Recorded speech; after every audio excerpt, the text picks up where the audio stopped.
구약 성경에 보면은 하나님께서 이스라엘 백성들에게 3대 절기를 명령하셨어요. 너희들은 이거를 꼭 지켜라. 3대 절기. 그것이 신명기에 신신당부하시는 말씀으로 16장에 보면은 유월절, 그리고 칠칠절, 그다음에 초막절, 이 세 가지를 소개하시면서 이 세 가지 절기를 꼭 지켜야 된다라고 하면서 신신당부하십니다. 그런데 이 모든 절기의 핵심이 뭐냐면요, 감사라는 말이 없어요. 내용에는 감사라는 말이 없지만 이 모든 절기는 이 핵심 내용이 뭐냐면, 저를 따라해 봅니다. 하나님 감사합니다. 다시요. 하나님 감사합니다. 이 내용이 담겨 있는 거예요. 감사라는 말은 없어도. 예를 들어서 6월절이 뭐냐면, 애굽에서 종살이 하던 백성들을 끄집어내서 이제 새로운 백성으로 하나님 자녀로 이렇게 삼아 주셨잖아요. 그러니까 그게 하나님께 감사한 거고. 믿으십니까? 네. 그 다음에 77절이 뭐냐면 맥추절입니다. 맥추절. 그러니까 한 해의 첫 번째 수확을 얻게 해주셔서 하나님 감사합니다 라는 고백인 것이고, 초막절이 뭐냐면 지금으로 얘기하면 추수감사 주일입니다. 가나안 땅에 들어가서 그 하나님이 주신 그 땅에서 수확을 거두어 드렸을 때, 추수를 했을 때, 그때 하나님께 감사합니다. 그래서 이 구약의 이 절기를 통해서 우리에게 말씀해 주시는 것, 그 이스라엘 백성들에게 말씀해 주시는 것은 어떠한 순간에도 하나님께 감사하라, 그 얘기인 거예요. 감사하라. 여러분, 성경 전체에 감사라는 말이 많이 나오지만 성경 전체에 대한 이야기는 뭐냐면 하나님께 감사합니다, 그 이야기를 담고 있는 거라고 볼 수 있죠. 그래서 신약으로 넘어오면은 하나님은 우리에게 뭐라고 말씀하셨냐면 범사에, 그러니까 범사라는 건 뭐예요? 우리 일상에 있는 모든 일 가운데 뭐 하라는 거예요? 감사하라라는 거예요.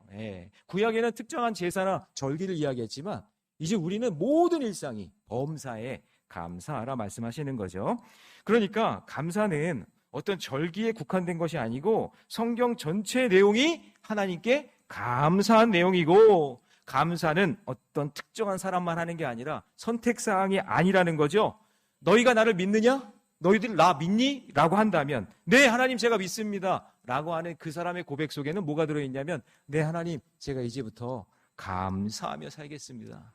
생명 주신 거 감사하고, 지금 심장 뛰고 있는 거 감사하고, 지금 이렇게 예배하는 게 감사하고, 앞으로도 인도해 주실 것 감사합니다. 감사는 여러분 믿는 자의 마땅한 도리라고 말씀하시는 거예요. 그래서 시편 95편 2절 말씀에서 하나님께 나올 때 어떻게 하래요? 감사함으로 나오라 이거예요. 그러니까 여러분 모든 예배의 본질이 뭐라는 얘기냐? 감사의 마음이에요. 그래서 감사하면 예배가 되는 거예요. 그러면 오늘 여기도 많은 사람들이 와 있지만 하나님 앞에 감사가 없다? 그럼 예배가 안 되는 거예요. 이미 마음속으로 그게 하나님이 받으실 만한 예배가 아닌 거예요. 그런데 내가 어떤 형편이든지 내가 지금 이 순간에 감사한 마음으로 하나님께 나오면 하나님은 그 예배를 흠량하여 주시는 줄로 믿습니다. 그래서 감사가 빠진 예배는 예배가 아니에요. 예배의 요소 가운데 항상 감사가 들어있어요. 감사가 빠진 예물 아니에요. 모든 절기와 모든 성경 속에는 감사가 있다는 것을 꼭 기억하시기 바랍니다. 그러므로 우리가 하나님 앞에 나올 때에 가장 먼저 준비해야 될 예물이 뭘까요? 돈 아니에요. 곡물 아니에요. 하나님 앞에 제일 먼저 준비할 예물은 감사의 마음이에요. 그 마음이 먼저 준비되어야 있어야 된다는 것을 꼭 기억하셔야 됩니다. 그래서 감사하는 마음과 태도가 예배의 가장 기본이고, 혹시 그 감사가 마귀에 의해서 아니면 어떤 상황이나 사건에 의해서 아니면 사람 때문에 그 감사의 마음이 흐트러져 있고 엉망이 되었다면 다시 하나님 앞에, 하나님 저에게, 자 저를 따라해 봅시다. 하나님 감사의 마음을 주세요. 그 감사의 마음을 가지고 주님 앞에 나오시기를 바랍니다. 그래서 진정으로 감사하며 예배할 때에 우리의 모든 상처와 질병이 떠날 줄 믿습니다. 우리의 진정으로 감사하며 하나님 앞에 예배할 때 우리의 모든 문제가 회복될 줄로 믿습니다. 그러면 나에게 지금 감사가 있느냐 없느냐, 이거를 여러분 점검해 보셔야 돼요. 오늘 본문을 보시면 감사라는 말은 안 나와요. 선뜻 이해가 잘 안 되지만 지금 사울을 왕으로 세우려는 하나님의 계획을 우리가 알 수가 있어요. 우리가 성경을 볼 때 하나님의 계획을 발견하지 못하면 여러분 감사의 고백을 못해요. 성경의 내용을 알아야, 그 말씀의 의미를 알아야, 하나님의 뜻과 계획을 알아야 감사할 수 있는 거죠. 바라기는 여러분이 어떤 성경 구절을 읽든지 그 하나님의 기쁘신 뜻과 계획을 볼 수 있어서 그 안에서 감사의 조건들을, 감사의 내용들을 찾으시기를 주님의 이름으로 축복합니다. 자, 그럼 오늘 본문에서 감사라는 말이 안 나오지만 우리에게 주시는 첫 번째 감사가 무엇인지 한번 살펴봅니다. 첫째는요, 만남의 복에 감사하라 이거예요. 무슨 복이라고요? 만남의 복. 자, 사무엘상 9장 앞부분의 내용을 좀 알아야 되는데 그 내용이 뭐냐면 이스라엘 백성들이 우리도 이웃 나라들처럼 강력한 왕권을 만들어 달라, 왕을 좀 세워 달라, 그런 이야기 요구를 사무엘에게 합니다. 선지자 사무엘에게 요청을 해요. 그러자 하나님께서 그 얘기를 다 들으시고 사무엘에게 뭐라고 얘기하시냐면, 저 백성이 왕을 세운다는 게 뭔지 알까? 왕정제도가 무엇인지 알까? 왕을 세웠다가는 이런 일들이 일어날 텐데 라고 하면서 그 나중에 일어날 그 문제들에 대해서 전부 다 브리핑하게 해줍니다. 전부 다 설명을 해줘요. 길게. 그리고 그래도 너희들이 오케이? 그러면 왕을 세우라고 허락하십니다. 자, 이렇게 허락하신 것 같은 느낌이, 그러면 하나님은 인간 왕을 세우는 것이 옳기 때문에 하신 건가? 그게 아니라 그 안에 하나님의 계획이 있다는 것을 알고 읽으셔야 되는 거예요. 자, 여러분, 호세아 선지자는 왕을 세우는 것에 대해서 하나님의 마음을 이렇게 표현했어요. 같이 한번 읽어볼까요? 시작. 내가 분노함으로 내게 왕을 주고 진노함으로 패하였노라. 그러니까 여러분, 솔직히 인간 왕을 세우는 일은 하나님이 기뻐하시는 일이 아닌 거예요. 하나님은 이스라엘 백성들과 앞으로 오고 가는 모든 하나님의 자녀들, 그리고 오늘 여기 있는 저와 여러분에게 진정한 왕은 인간이 될 수 없고 하나님만이 진정한 왕이라는 것을 가르쳐주기 위해서 오늘 사울왕을 이 세우는 과정에서 레슨 1 하면서 진정한 왕이 누구신지를 우리에게 가르쳐 주시는 거예요. 그래서 이스라엘의 초대 왕으로 사울이라는 인물이 등장하게 되는 그 하나님의 섭리와 통치하심을 보게 되는 배경을 설명하는 내용이 9장의 내용이에요. 자, 그러면 이제 1절을 같이 읽겠습니다. 1절 다 같이 시작. 베냐민 지파에 기스라 이름하는 유력한 사람이 있으니 이는 아비엘의 아들이요 스롤의 손자요 베코랏의 증손이요 아비아의 현손이며 베냐민의 사람이더라. 자, 사울의 아버지 기스가 등장하는데 이 사람은 유력한 베냐민 지파 사람이래요. 여러분, 먼저 이 베냐민 지파는요, 그 당시에 땅으로 보나 그리고 세력으로 보나 그 12지파, 이스라엘 12지파 중에서 가장 작은 지파예요. 막내예요, 막내. 그 땅도 작고 그리고 힘도 별로 없어요. 근데 이왕이면 여러분 이런 생각 들죠. 강력한 유다 지파나 아니면 땅이 많은 므낫세 지파가 거기서 왕이 나오면 어떨까, 이런 생각을 하죠. 왜 이렇게 작고 보잘것없고 몰락한 그런 지파에 있는 베냐민 지파에서 왕이 나오냐, 이런 생각을 할 수 있단 말이죠. 여기서 우리는 베냐민 지파의 특징을 몇 가지 좀 알고 있어야 되는데요. 일단 베냐민 지파는 막내이기 때문에 늘 눈치를 봐요. 그 여러 지파 사이에서 눈치 보면서 지내와요. 여러분, 막둥이들이 눈치가 빠르잖아요. 와, 엄청 빨라요. 이렇게 뭘 집어도 벌써 2개를 딱 짚고 있고요. 뭘 해도 이렇게 딱 이렇게 위에 있는 그 오빠나 언니들의 성향을 다 파악하고, 저희 집 얘기하는 거 아니라 뭘 해야 될지 눈치가 엄청 빨라요. 그러니까 베냐민은 눈치가 빠른 거예요. 여기 붙을까 저기 붙을까 막 이런 상황. 그리고 큰 사건 하나가 있었는데 베냐민 지파 사이에 살고 있는 기브아 사람들이 사사기 20장을 여러분 나중에 좀 몇 구절 읽어볼 텐데, 레위인의 여성들을요 성적으로 아주 악한 짓을 해요. 그리고 살인까지 저질러요. 그래서 11지파, 베냐민 지파 뺀 11지파가 똘똘 뭉쳐서 베냐민 지파와 전쟁을 치르게 되는데, 그 전쟁에서요 베냐민 지파 남성만 600명만 남아요. 다 죽고. 그러니까 여러분 600명밖에 안 남았다는 얘기는 거의 전멸했다, 그 얘기예요. 자칫 잘못하면 그냥 한 지파가 없어질 뻔한 거예요. 자, 그런데 왜 이런 약하고 타락한 지파에서 왕이 나오느냐? 자, 여러분, 만약에 영향력이 있고 강한 지파에서 왕이 나오면 그 지파별 균형이 어떻게 될까요? 깨지게 되는 거죠. 그러니까 서로 시기하고 질투하고 심각한 다툼이 일어날 수 있기 때문에 가장 약한 지파에서 왕을 세우는 거예요. 여러분, 유엔 사무총장은 항상 제3국에서 하는 거 아시죠? 미국이나 이런 센 나라에서 그걸 잡고 있으면 문제가 생기기 때문에 좀 이렇게 중간쯤 있는 연약한 나라에서 그 총장을 한단 말이죠. 그래서 여러분, 사사기 20장 46절 47절 말씀해 보면 그 상황이 이렇게 펼쳐져요. 자, 46절 같이 있습니다. 시작. 이날에 베냐민 사람으로서 칼을 빼는 자가 엎드러진 것이 모두 25,000명이니 다 용사였더라. 다 용사들인데 이렇게 많이 죽은 거예요. 그 다음에 47절 있습니다. 시작. 베냐민 사람 600명이 돌이켜 광야로 어떻게 했어요? 광야로 도망갔어요. 그러니까 간신히 살아남았다. 여기 600명이 안 도망갔으면 베냐민 지파는 씨가 말랐을 거예요. 자, 이런 어떤 용맹스러운 사람들 중에, 그런 사람들 중에 누가 있었냐? 사울의 아버지 기스가 있었던 거예요. 자, 게다가 1절에서 기스를 유력한 사람이라고 하니까 용맹스러운 데다가 유력하다는 건 재물이 많다는 뜻이거든요. 그러니까 재물도 많고 하고 지파별로 봤을 때 이게 지금 이쯤에서 여기서 왕이 나오면 좋겠다라고 해서 거기서 왕이 나오는 겁니다. 그렇게 용맹스럽고 유력한 집안의 자녀가 있으니 그 사람이 바로 사울이라는 사람인데, 이 사울을 이렇게 설명합니다. 2절입니다. 같이 읽습니다. 시작. 기스에게 아들이 있으니 그의 이름은 사울이요 준수한 소년이라. 이스라엘 자손 중에 그보다 더 준수한 자가 없고 키는 모든 백성보다 어깨 위만큼 더 컸더라. 여기 준수하다는 것은 키가 크고 아주 잘생긴 거죠. 그 신체적인 그런 능력이 월등한 겁니다. 이 사울이라는 이름의 뜻이 무슨 뜻이냐? 구원하여 얻은 자, 그리고 구하여 찾은 자, 이런 의미가 담겨져 있어요. 그러니까 백성들이 왕을 달라고 구하고 이런 왕 달라고 그렇게 찾고 찾았다. 그렇게 해서 나온 사람이 누구냐? 사울이다라는 이야기죠.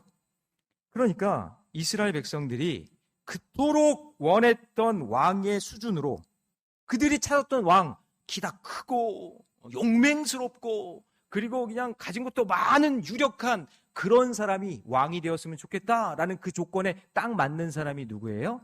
사울이었던 거예요. 그걸 보여주시는 거예요.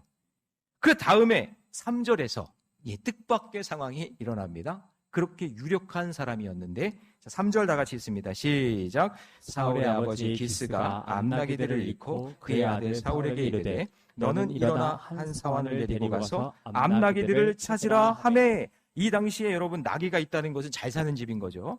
그리고 암나기들이라고 했으니까 복수예요. 많이 잊어버린 거예요. 아니면 약탈당할 수도 있는 상황이고, 하여튼 여러 마리가 있었다는 건 물질적으로 풍족한 집안이라는 거죠. 그런데 아버지 기스가 사울을 불러요. 아들, 야 아들, 야 이거 암나기들이 다 잊어버렸는데 어떻게 됐는지 네가 가서 좀 찾아올래? 하면서 한 사환을 붙여줍니다. 아마도 암나기에 대해서 잘 아는 사람을 붙여줬을 것이고, 혼자 가면 위험할 수 있기 때문에 사환 한 명이 같이 따라간 거겠죠. 이 사환의 역할이 참 중요한데, 여러분 그 당시에 사울에게는 너무나 중요한 만남의 복이 여기서부터 일어나기 시작하는 거예요. 자, 여러분 우리도 만남의 복 그러잖아요. 연초가 되면 가장 많이 나오는 기도 제목이 하나님 만남의 복을 주세요. 우리 자녀들 만남의 복을 주세요. 근데 여러분 제가 꼭 얘기하는 게 있죠. 만남의 복은 쌍방향이에요.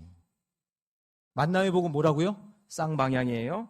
좋은 사람을 만나는 것도 복이지만 내가 좋은 사람이 되어져야 되는 거예요. 우리는 너무 이기적이죠. 내 자녀만 좋은 사람 만났으면 좋겠대. 좋은 선생님 만나고 좋은 친구도 만나고.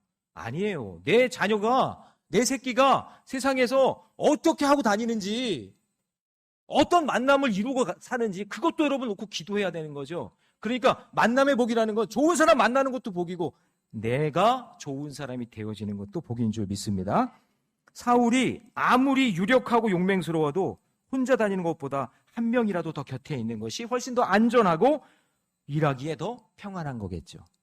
게다가 나중에 이 사환으로 인해서 사무엘을 만나는 일에 아주 중요한 역할을 하게 됩니다. 그러므로 지금 내 옆에 있는 그 사람, 하나님이 내 옆에 그 사람을 붙여주신 것에 감사하셔야 돼요. 그 사람이 사환이에요. 그리고 내 옆에 있는 그 사람에게 감사하시기 바랍니다. 우리 옆에 분 뒤에 분과 인사합시다. 있을 때 잘하세요. 예. 또 한 번 합시다. 후회하지 말고. 예. 이거 노래 가사인가요? 예. 예. 지금 내 옆에 있는 그 사람이 여러분 만남의 복인 거예요. 그 사람이 조금 부족하면 내가 조금 더 잘해주면 돼. 아멘 좀 해보세요. 아유, 그냥 손해보기는 싫어가지고 그냥 어떻게든지 그냥 울고먹고 어떻게 보면 또 나한테만 이득 되려고 말이에요. 제가 쌍방향이라 그랬잖아요. 내가 그 사람에게 넉넉하면 베풀기도 하고 그 사람이 넉넉하면 내가 받기도 하면서 만남의 복이 그렇게 이루어지는 거죠. 우리 자녀들이 나보다 좀 공부 못하는 아이들 있으면 그 친구 좀 가르쳐주기도 하고 저희 아이들도 좀 가르쳐 좀 주세요. 그리고 좀 잘나고 그러면 좀 베풀어주기도 하고 예, 그래야 되는 거잖아요. 그죠? 그러면 여러분 그것이 있을 때 서로 감사한 조건과 감사한 만남이 되는 거잖아요. 그런데 여러분 사실 우리는 이미 영적으로 엄청난 만남의 복을 받은 사람인 줄로 믿습니다. 구원자 예수 그리스도를 만난 것이 가장 큰 만남의 복인 줄로 믿습니다. 할렐루야! 이거 잊어버리면 소용없어요. 좋은 사람 다 만났는데 예수 안 만나면 무슨 소용이 있어요, 이게. 답이 없는 인생이었는데 예수 믿고 구원받은 것 때문에 여러분 이게 정말 행복하고 귀한 거예요. 그래서 여러분 저는 요즘에 잘 때도 웃으면서 자요. 너무 행복한 거예요. 너무 제 인생이 행복한 거예요. 왜냐하면 제가 예수 만나 구원받았죠. 그리고 좋은 배우자 만났죠. 배 아프세요? 좋은 배우자 만나서 이렇게 감사하고 게다가 또 좋은 교회 만났죠. 좋은 성도님들 만났죠. 잘 때 웃으면서 잔다니까요. 누가 저 자는 모습을 좀 찍어줬으면 좋겠어. 예? 그러므로 여러분 내가 유력한 사람이라는 것에 감사하지 마세요. 내 자녀가 유력하게 되는 게 그게 좋은 게 아니에요. 그것보다 더 감사한 것은 뭐냐? 하나님 나에게 좋은 만남의 복을 주셔서 그 감사 이야기를 함께 나눌 수 있고 그 감사한 복을 함께 만남의 복으로 이끌어낼 수 있는 것, 그것이 진짜 감사한 사람이지. 그게 유력하다고 다가 아니에요. 유력하고 준수하면 뭐예요? 지금 못 찾고 있는데. 그게 지금 사울의 모습인 거예요. 이게 우리의 모습인 거고요.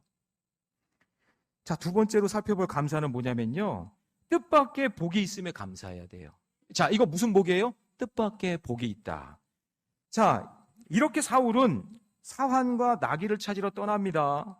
그런데 이 암나귀들이 어디로 갔는지 알 길이 없어요. 알 길이 없어. 아니, 다 몰아서 가져갔는지 아니면 다 흩어졌는지 알 길이 없잖아요. 두 명을 가지고 이걸 어떻게 찾아? 근데 암나귀들이 좋아하는 뭐 풀을 뜯어 먹는다 그러면 어디 뭐 그냥 초원으로도 갔었을 테고 아니면 저 산 속에 맛있는 풀이 있으면 산으로도 갔을 테고 아니 어디로 갔는지 어떻게 알아요? 누가 훔쳐갔을지는 또 어떻게 알아? 그렇죠? 자기 집에다 갖다 놨는지는 어떻게 알아? 그러니까 막 그냥 정신없이 여기도 찾아보고 산에도 올라가고 들에도 가고 집도로 다니면서 그 암나귀 새끼들이 어디 있는지 그거를 찾으러 다니는 거죠. 자, 그런데 그 상황을 4절에서 이렇게 표현합니다. 같이 있습니다. 시작. 그가 에브라임 산지와 살리사 땅으로 두루 다녀 보았으나 찾지 못하고 사알림 땅으로 두루 다녀 보았으나 그곳에는 없었고 베냐민 사람의 땅으로 두루 다녀 보았으나 찾지 못하니라. 자, 여러분 지명이 네 군데가 나와요. 에브라임 산지, 살리사 땅, 사알림 땅, 베냐민 사람의 땅. 자, 찾으러 다닌 거리를 지도로 이렇게 표시를 해서 그려보니까 암나귀들을 찾으려고요. 약 한 40km를 돌아다녀요. 40km. 헤매고 다닌 거죠. 그냥 헤매고 다녔어요. 이걸 3일 밤낮으로.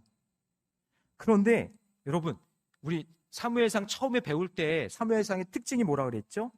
하나님의 완전하심을 나타내려고 몇 번 반복해요? 3번 반복하는 걸 우리 배웠잖아요. 그죠? 어떤 한나가 어떻게 했어요? 격분하고 그렇죠?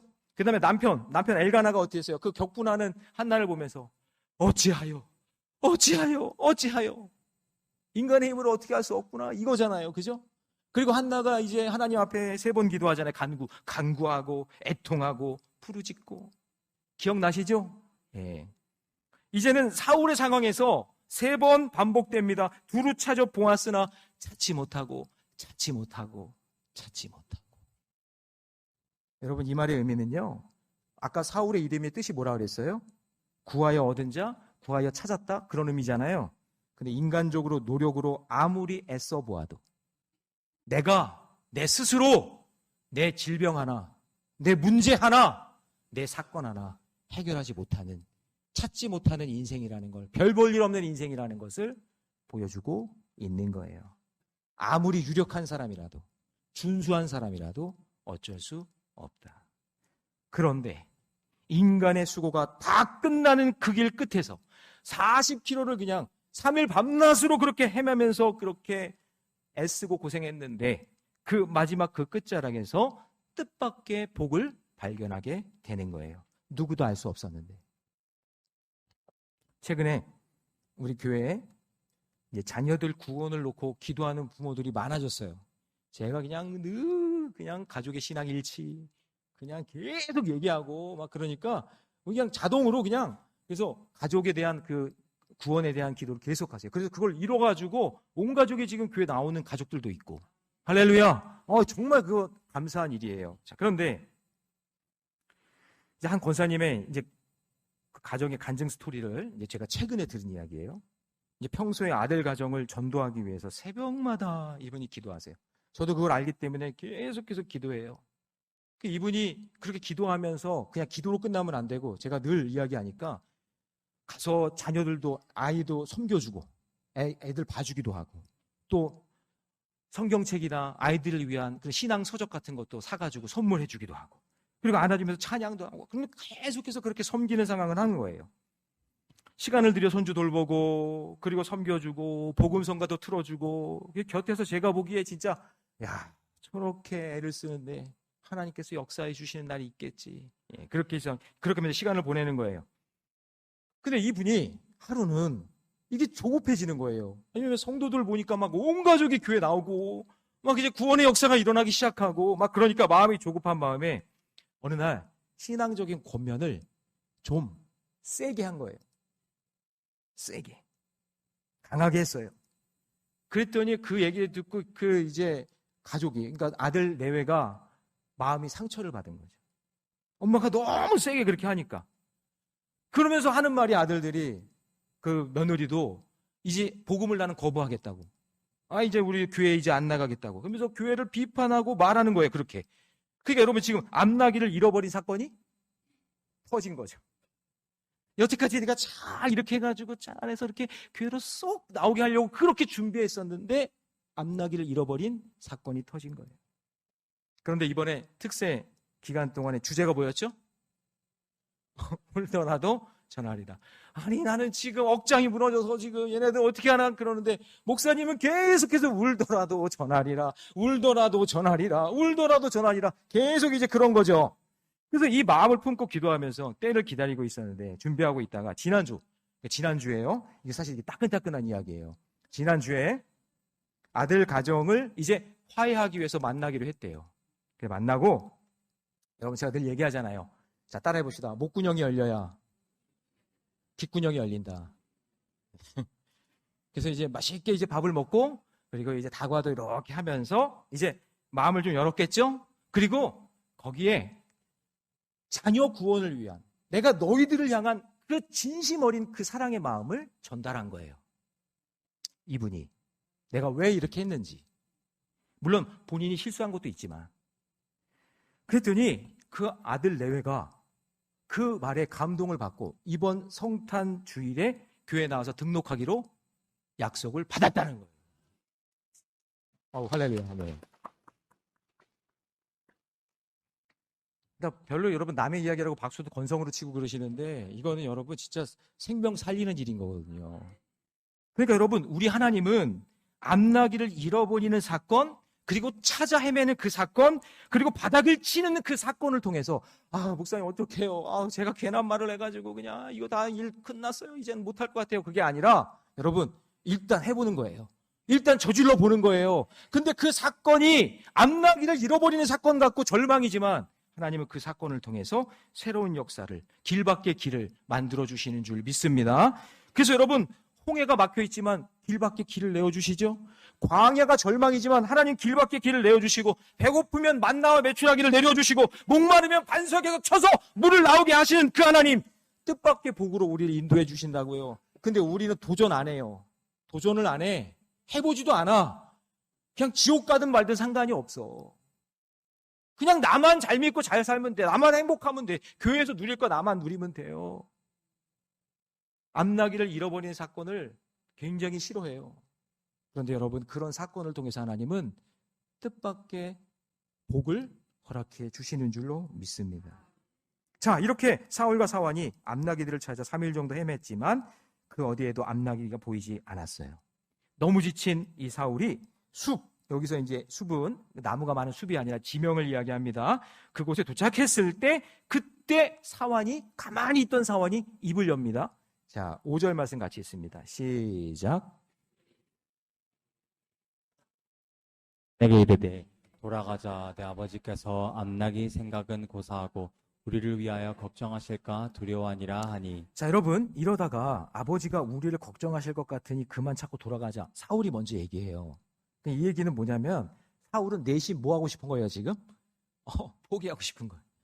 이거 안 된다, 이거. 이렇게 해서 이게 찾을 수가 없다.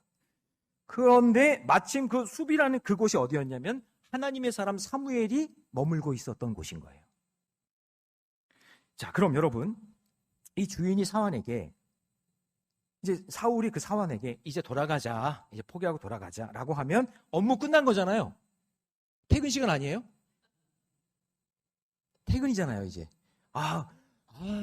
이럴 줄 알았어. 잘 됐네. 하고, 예, 주인님. 열심히 해봤지만 우리 안 되니까 우리 그냥 돌아가죠. 이렇게 하고 딱 짐 정리하고 퇴근하면 되잖아요. 그런데 여러분, 여기 보면 사환이 웬만하면 순종하고 돌아가야 할 그 사환이 함께 동행했던 사환이 뭐라고 얘기하냐면 주인의 말에 토를 답니다. 자, 6절 말씀입니다. 다 같이 시작. 그가 대답하되 보소서 이 성읍에 하나님의 사람이 있는데 존경을 받는 사람이라 그가 말하는 것은 반드시 다 은하나니 그리로 가사이다. 그가 혹 우리가 갈 길을 가르쳐 줄까 하나이다 아는지라. 여기서 여러분, 우리가 갈 길이라는 거는 돌아갈 길이 아니라 암나기를 찾을 방법을 알려준다. 그런 의미가 담겨져 있는 거죠. 그러자 사울은 그냥 또 돌아가고 싶어서 사울은 그냥 가고 싶은 거예요. 그래서 뭐라고 핑계를 대냐면 7절 말씀해 보니까 우리가 하나님 사람 만나는데 빈손으로 갈 수 없잖아. 우리가 지금 먹을 게 다 떨어지고 지금 아무것도 가진 게 없으니까 그냥 가면 안 될까? 우리 퇴근하자. 이렇게 얘기하는 거예요. 그냥 포기하고 가자고 재촉합니다. 그런데 이 눈치 없는 사환이 이번에는 한 수를 더 떠서 뭐라고 얘기하냐면, 자, 8절입니다. 다 같이 시작. 사환이 사울에게 다시 대답하여 이르되 보소서 내 손에 은 한 세겔의 4분의 1이 있으니 하나님의 사람에게 드려 우리 길을 가르쳐 달라 하겠나이다 하더라. 이번에는요, 이 사람이요, 자기한테 은 한 세겔의 4분의 1이 있다. 그러니까 여러분, 이거 사실 암나기 찾는 일에 너가 해주면 내가 품삯으로 아마 받은 그 돈인 것 같아요. 그 돈은 하루 일당인데 그거를 내면서 이거 우리 하나님의 사람한테 이거 주면 된다. 그러면서 찾으러 가자라고 이야기를 하는 거예요. 눈치가 없는 건데, 눈치가 없는 사람인데 하나님이 그 상황 속에서 그렇게 사람을 만나게 하셔서 그런 일들을 이뤄내게 하신다는 거죠. 그래서 이 사환의 헌신을 통해서 사울의 발걸음을 사울에게로 인도하게 되는 뜻밖의 복을 경험하게 되는 거예요. 자, 또한 21절을 보면은 물을 길러 나오는 또 소녀들을 만나게 돼요. 자, 여러분, 여기서부터 일사천리예요. 11절에 보니까 물 길러 나온 소년들을 만나 그들에게 묻되 선견자, 여기 선견자는 사무엘입니다. 사무엘이 어디 있느냐 물으니 사무엘이 어디 있다라고 얘기해 주는 거죠. 자, 참 희한한 것은요, 암나기를 찾으러 할 때는 자기들끼리 그렇게 찾으려고 할 때는 그냥 40km가 넘게 고생하며 헤매고 다녔는데 하나님의 말씀을 전해줄 사무엘을 찾는 일에는 놀랍도록 하나님께서 돕는 손길을 붙여주셔서 그냥 순식간에 찾는 그런 일들을 열어주신다는 거죠. 그래서 여러분, 사도 바울은 뜻밖의 복이라는 말을 한 적이 없어요. 사도 바울은 복에 대해서 그렇게 많이 얘기하는 분이 아니에요. 그런데 뜻밖의 복을 어떻게 표현하느냐? 자, 로마서 8장 28절 말씀. 굉장히 중요한 말씀입니다. 같이 읽습니다. 시작. 우리가 알거니와 하나님을 사랑하는 자, 곧 그의 뜻대로 부르심을 입은 자들에게는 모든 것이 합력하여 선. 그러니까 이게 뭐냐면요. 세상 사람들이 볼 때는 가능성이 없는 거예요. 찾을 수 없어. 포기해야 돼. 그런데 하나님은 우리가 예상할 수 없는 뜻밖의 방법을 통해서 돕는 손길을 통해 모든 것을 합력하여 선을 이루신다. 호부, 가장 좋은 것을 이루시는 분이 누구다? 하나님이시다.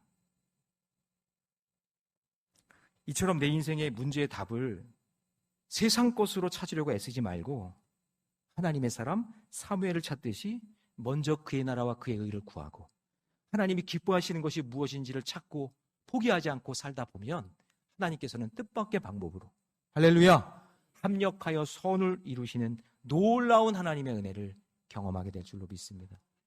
그것을 감사해야 되는 거예요. 뜻밖의 복이 있음에 감사하는 저와 여러분 되시기를 축원합니다. 자, 마지막으로 살펴볼 감사는요. 감당할 힘을 주신 것에 감사해야 돼. 감당할 힘. 자, 13절을 보시면은요. 이스라엘 백성들의 간사함을 조금 보게 돼요. 자, 13절 한번 읽어봅니다. 다 같이 시작. 당신들이 성읍으로 들어가면 그가 먹으러 산당에 올라가기 전에 곧 만나리이다. 그가 오기 전에는 백성이 먹지 아니하나니. 자, 여러분, 자 보세요. 백성들이 그 전까지 사무엘에 대한 태도가 어떤 태도였냐면은 이따 사무엘한테 당신 나이가 많아요. 이제 그만하세요.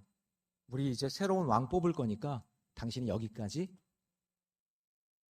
당신이 이제 그만 내려놓으세요. 사무엘이 두 아들을 브엘세바에다가 사사로 심어놨는데 걔네들이 잘했으면 좋은데 걔네들이 엉망으로 했단 말이에요. 그랬더니 더 그러는 거죠. 당신 자녀들 보세요. 이제 형편없고 이제 소망이 없어요. 이제 물러나세요. 이제 물러나고 두 아들도 필요 없고 우리에게 이제 왕을 주세요. 라고 그렇게 막 외치고 사무엘을 무시했던 그 백성들이 뭐라 그러냐면 사무엘이 오기 전에 여기 본문 다시 보시면 13절에 그가 오기 전에는 뭐냐면 사무엘이 오기 전에 뭐도 안 했다? 먹지도 않았대요. 이게 뭐냐면 사울이라는 왕을 그러니까 이때 당시에는 한 번도 얼굴도 볼 적 없겠지만 사무엘이 왕을 세우려고 한다고 하니까 이 사람들이요 이제 다시 사무엘을 찾기 시작하는 거예요. 인간이 이렇게 간사하죠. 필요 없다고 느껴지면 내치고 필요하면 또 부르고. 아마 제가 그냥 사무엘 입장에서 목회자 입장이라고 쳐서 나를 내치고 또 필요할 때는 부르고 또 내치고 필요할 때 또 부르고 그러면 진짜 목회할 만 안 날 것 같아요. 진짜 인간적으로. 저희 교회는 그렇지 않습니다. 예, 오해하지 마세요. 저희 교회는 제가 아주 은혜롭게 목회할 수 있도록 다 이렇게 뒷받침해 주시고 지원해 주셔서 저는 정말 감사한 거예요. 근데 지금 이 사무엘의 입장이 그런 거예요. 근데 여러분 사무엘을 보세요. 아마도 사무엘은 백성들의 비난과 조롱 속에서도 마음의 상처를 받았겠죠. 그런데 지금 이 사역하는 자세를 한번 보세요. 흔들리지 않아요. 니들이 나한테 어떻게 했는데 내가 그래? 왕이고 뭐고 니들이 알아서 해. 이래도 되잖아요. 그래도 할 말 없어요. 내 이제 너희들 사사도 아니고 선지자도 아니고 선견자도 아니니까 나 이제 내려놓을 거야, 포기할 거야. 이렇게 해도 되잖아요. 근데 그렇지 않아요. 그런 말 하지 않아요. 그냥 하나님께서 나에게 주신 사명이니까 왕 세우라 그러면 자기 자리를 빼앗기고 자기 아들에게 아무런 혜택이 없어도 하나님이 하라고 하신 그 일, 감당한 그 일을 감사하면서 감당하는 거예요. 여러분 생각해 보세요. 상대적으로 엘리 제사장 어땠어요?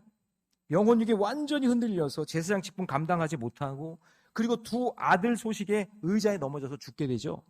그리고 얼마나 엉터리로 했어요. 엉망으로 했잖아요. 근데 솔직히 사무엘 생각을 하면 사무엘을 바라봤을 때 엘리랑 입장이 뭐 그렇게 달라할 건 없다고 생각이 들어. 그렇잖아요. 아니 물러나라 그러고 왕 세운다 그러고 두 아들은 그냥 직분도 다 뺐고 그랬으니 그게 그거 아니겠어요? 그런데 나를 그 배척하는 백성들이 정말 미웠을 것이지만 정말 보기도 싫었겠지만 근데 나 이제 그만하고 사울을 왕으로 삼으라 라고 하는 하나님의 그 음성에 순종하고 아멘하고 그 일을 감당하고 있는 거예요. 사무엘은 한결같이 예배의 자리를 사모했어요. 거기서 벗어나지 않았어요. 잘 보세요. 12절. 같이 있습니다. 시작. 그들이 대답하여 이르되 있나이다 보소서. 그가 당신보다 앞서 갔으니 빨리 가소서. 백성이 오늘 당신의 성당에서 제사를.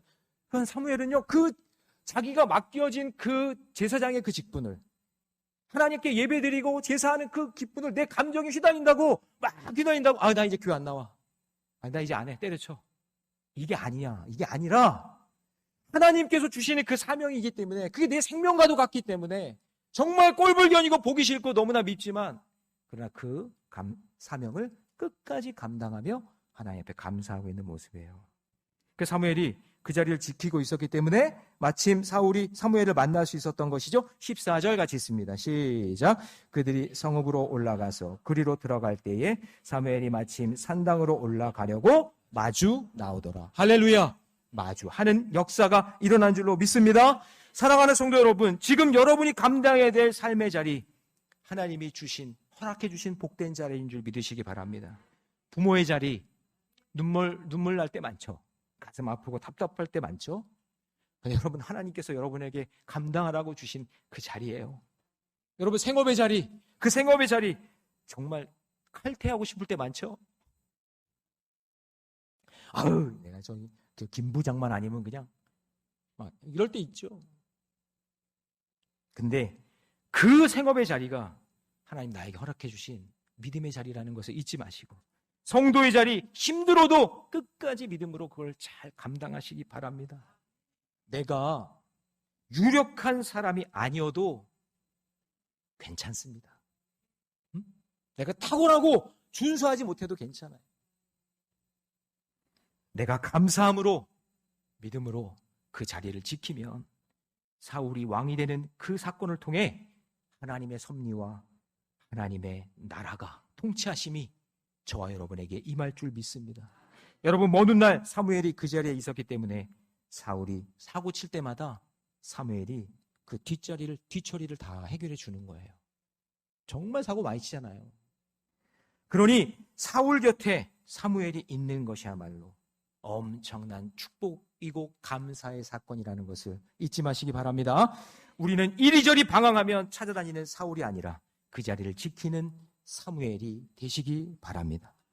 가정마다, 교회마다 사무엘처럼 중심을 잡고 있는 한 사람이 있으면 그분이 거기 그 부서에 있고 그분이 그 일을 감당하고 있을 때 든든한 거예요. 든든한 거예요. 사무엘 같은 그 사람이 있어서 든든한 거예요. 정말 잘나고 유력하고 준수해서 이리저리 막 불려다니고 막 그냥 쓰임 받는데 결국에는 자기 자리를 지키지 못하는 그런 사울이 아니라 하나님이 맡겨주신 그 생명의 자리, 그 소망의 자리 끝까지 믿음으로 지켜내는 저와 여러분 되시기를 주님의 이름으로 축원합니다. 그래서 여러분, 이스라엘 역사에서 다윗 왕이 세워지기 전까지 그 시대를 이끈 사람은 사울이 아니라 사무엘입니다. 이제 말씀을 정리합니다. 사랑하는 성도 여러분, 세상적으로 유력한 사람이 되는 일에 마음 뺏기지 마세요. 우리 여기 청년들도 있는데 내가 유명한 사람 돼야지, 유력한 사람 돼야지. 아니요, 하나님 그거에 관심 없어요. 우리가 감사하는 사람이 되는 거, 하나님이 그거 보고 있어요. 감사한 사람이 되면, 아까 제가 처음에 얘기했지만 감사의 그릇이 준비되어 있으면 하나님이 막 폭포수와 같이 부어줘요. 막 채워줘요. 내가 뭔가를 채워야지, 내가 뭔가 유명한 사람 돼야지. 그게 아니라 하나님께 감사하며 믿음의 길을 걷다 보면 하나님이 채워지는 역사가 일어날 줄 믿습니다. 그럴 때 여러분, 예상하지 못한 만남의 복을 허락해 주실 줄 믿습니다. 그래서 내 곁에 있는 사람들이 소중한 거예요. 내 옆에 있는 사람이 소중한 거예요. 뜻밖의 사건을 통해 절망하지 마시고, 에휴, 나는 왜 이렇게 일이 안 돼, 안 풀려, 그러면서 에휴, 감사한 일도 하나도 없네. 그게 아니라 그 뜻밖의 사건 속에 합력하여 선을 이루시는 하나님을 바라보시기 바랍니다. 나에게 허락하신 그 자리가 놀라운 축복이 임하는 자리임을 잊지 마시고, 포기하지 마시고, 절망하지 마시고, 때려치지 마시고, 끝까지 붙잡고 하나님 나라 갈 때까지 쓰임받는 저와 여러분 되시기를 주님의 이름으로 축원합니다.